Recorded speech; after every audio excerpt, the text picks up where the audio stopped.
Friends B.Ed first semester B.Ed first semester course 5 যে practicum করতে হয় ইন্ডিভিজুয়াল সেমিনার প্রেজেন্টেশন ইতিপূর্বে আমরা 4টে পর্ব আপডেট করেছি।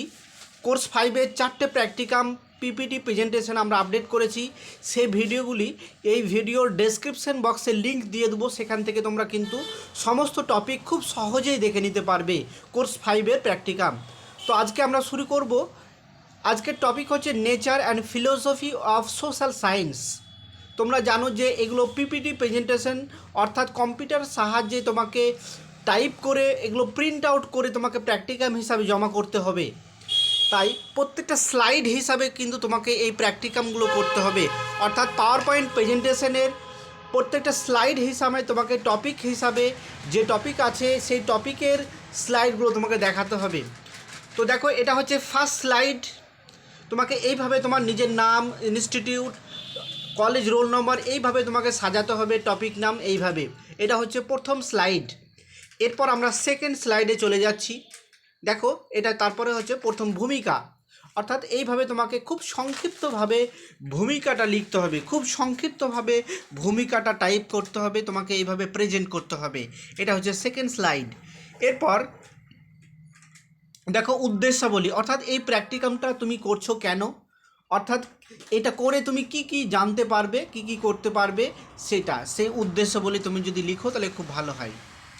এরপর সমাজবিজ্ঞানের সংজ্ঞা, অর্থাৎ সোশ্যাল সায়েন্স বলতে কি সেটা তোমাকে সংজ্ঞা আকারে খুব সংক্ষিপ্তভাবে লিখতে হবে।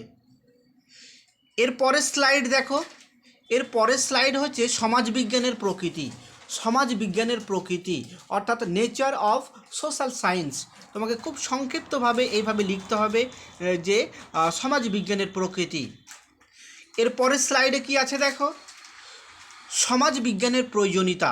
সমাজবিজ্ঞানের প্রয়োজনীয়তা দেখো, সমাজবিজ্ঞানের প্রয়োজনীয়তা এইভাবে তোমাকে খুব সংক্ষিপ্তভাবে লিখতে হবে প্রত্যেকটা স্লাইডে, খুব সংক্ষিপ্তভাবে। এর পরের স্লাইডে দেখো সমাজবিজ্ঞানের দর্শন অর্থাৎ philosophy of social science. Philosophy of social science খুবই সংক্ষিপ্তভাবে উপস্থাপন করতে হবে। পয়েন্ট টু পয়েন্ট তুমি যদি উপস্থাপন করো তাহলে খুব ভালো হয়। এর পরের স্লাইডে কি আছে দেখো, উপসংহার, অর্থাৎ এই যে প্র্যাকটিকাম বা এই যে তুমি প্রেজেন্টেশন করবে তার একটা খুব সংক্ষিপ্তভাবে উপসংহার লিখতে হবে।